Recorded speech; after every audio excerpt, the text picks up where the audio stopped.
Hello नमस्कार दोस्तों, आप सभी का स्वागत है अपने इस YouTube channel Magadh technical class में।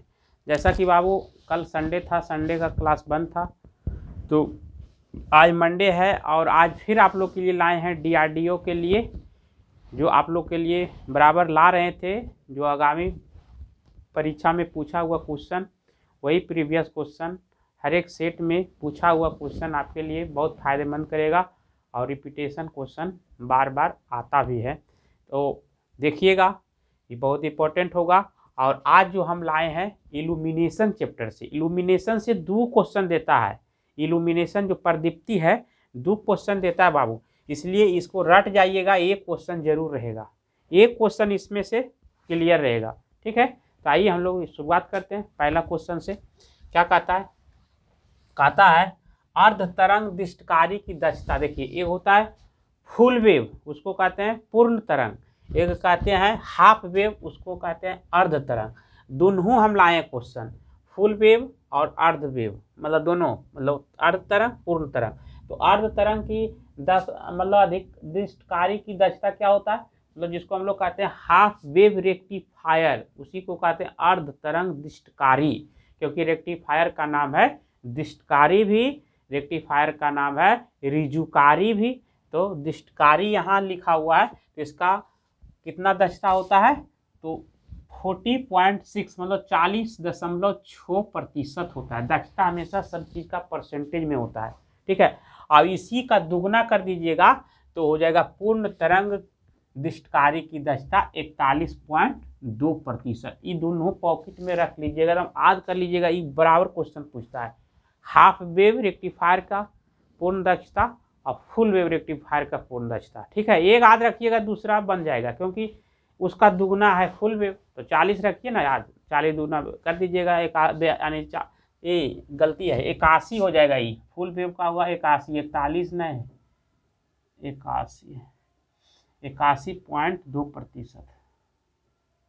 ठीक है, अगला question, slip ring induction motor में कुल कितना स्लिप रिंग होता है। ये देखिए अपवाद है, स्लिप रिंग इंडक्शन मोटर जो होता है ना, लो स्पीड लो स्टार्टिंग टॉर्क मोटर होता है, बहुत आदर्श मोटर माना जाता है।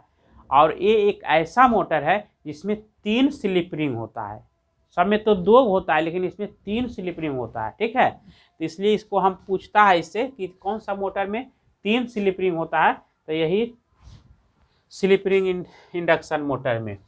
चलिए, 3 स्लिप रिंग होता है स्लिप रिंग इंडक्शन मोटर में, सर्पी बलय मोटर इसको कहते हैं। अगला, और स्लिप रिंग इंडक्शन मोटर ये है जो 3 फेज मोटर है। ठीक है, और 3 फेज मोटर में ये सब सेल्फ स्टार्ट मोटर माना जाता है। अगला, अति उत्तेजित तुल्यकालिक मोटर कार्य करता है। देखिए, अति उत्तेजित इसको कहते हैं क्या चीज, मतलब एक्साइटेड सिंक्रोनस मोटर, या कह सकते हैं मैक्सिमम एक्साइटेड तुल्यकालिक, मतलब सिंक्रोनस मोटर कार्य करता है अग्रगामी शक्ति गुणांक पर। अगर अति शक्तिशाली या कह देगा अति उत्तेजित तुल्यकालिक मोटर कार्य करता है तो अग्रगामी शक्ति गुणांक। अग्रगामी होता क्या है समझिए, एक होता है पक्षगामी, एक होता है अग्रगामी, उसी को कहते हैं लीडिंग पावर फैक्टर, और एक होता है लैगिंग पावर फैक्टर। जब कोई भी मोटर में धारा वोल्टेज से पीछे रह जाता है तो लैगिंग पावर फैक्टर पक्षगामी शक्ति गुणांक होता है, और किसी भी मोटर में पहले धारा हो जाता है वोल्टेज से तो हो जाता है लैगिंग, मतलब अग्रगामी शक्ति गुणांक। ठीक है, तो यहाँ पर ध्यान रखिएगा, जो सेल्फ एक्साइटेड जब होता है, अति उत्तेजित जब होता है, तो वहाँ पर होता है अग्रगामी, मतलब हमेशा करंट आगे हो जाता है। और करंट कौन सर्किट में आगे होता है, तो होता है कैपेसिटी, मतलब करंट वोल्टेज से आगे होता है। ठीक है, अगला, अल्प उत्तेजित मतलब कम उत्तेजित तुल्यकालिक मोटर का कार्य क्या होगा, पक्षगामी, इसका उल्टा हो जाएगा पक्षगामी शक्ति गुणांक। पक्षगामी मतलब करंट पीछे हो गया, किससे, वोल्टेज से 90 डिग्री। अगला, कार्बन फिलामेंट की लैंप की दक्षता क्या होता है, मतलब कार्बन फिलामेंट में लैंप जो होता है ना उसका दक्षता, जैसे हम लोग 10 रुपये वाला बल्ब जो जलाते हैं वो कार्बन फिलामेंट होता है। ठीक है, काला रहेगा फिलामेंट, देखिएगा ब्राउन कलर का। टंगस्टन फिलामेंट भी होता है। ठीक है, तो यहाँ पर देखिए कार्बन फिलामेंट की दक्षता सबसे कम होता है 3 से मतलब 4.5 ल्यूमेन वाट, क्योंकि लैंप का जो दक्षता होता है ल्यूमेन में होता है ना, ल्यूमेन इल्यूमिनेशन का ल्यूमेन, तो ल्यूमेन प्रति वाट होता है। इसको रट लीजिएगा आप, 5-6 को लिखा दिए हैं, ये वो पूछ देता है। टंगस्टन फिलामेंट मतलब जिस लैंप में फिलामेंट के रूप में टंगस्टन धातु का इस्तेमाल होता है उसको कहते हैं टंगस्टन फिलामेंट लैंप। इसकी दक्षता होता है 18 ल्यूमेन प्रति वाट। ठीक है। कार्बन आर्क लैंप की दक्षता, कार्बन आर्क मतलब वो लैंप जो जलने के बाद आर्क पैदा करता है, चिंगारी पैदा करता है, उसको कहता है।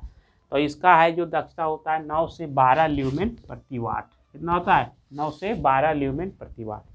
अगला है नियॉन डिस्चार्ज लैंप की दक्षता। नियॉन लैंप मतलब उसमें होता है नियॉन गैस होता है लैंप में, नियॉन गैस के कारण नियॉन डिस्चार्ज लैंप की दक्षता होता है। ये neon discharge lamp tube light night bulb में प्रयोग होता है। ये सब छोटा छोटा मान का होता है ये सब। ठीक है। इसका दक्षता होता है 15 से 40 ल्यूमेन प्रति वाट।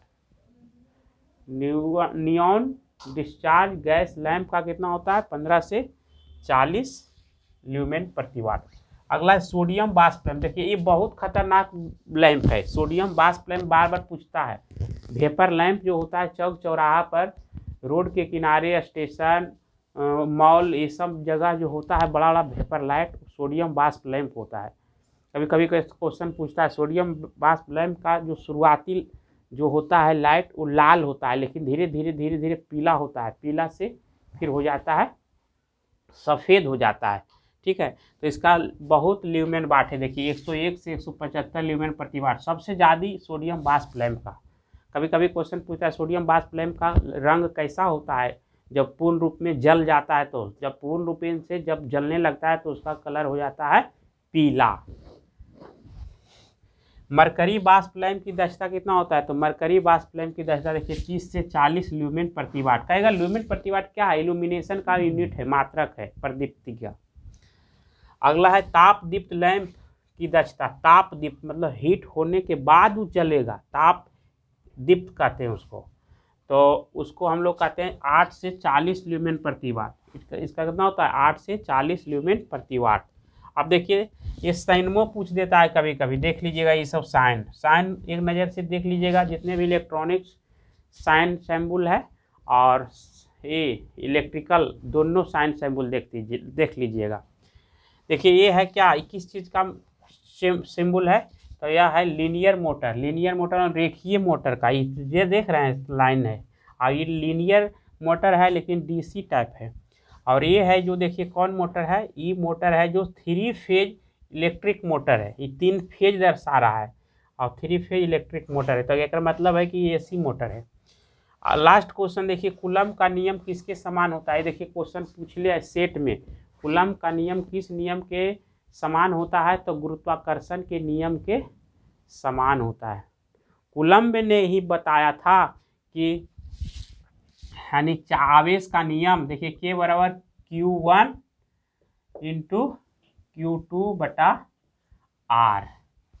ये नियम कूलम्ब का ही नियम दिया हुआ है। इस पर आप लोग बताने क्वेश्चन आता है कि जैसे कोई भी कैपेसिटर है उसके प्लेटों की क्या है दूरी बढ़ा दिया जाए या आधा कर दिया जाए, दूना कर दिया जाए, तो उसका है जो आवेश कितना होगा, ये उसी का नियम है। ठीक है।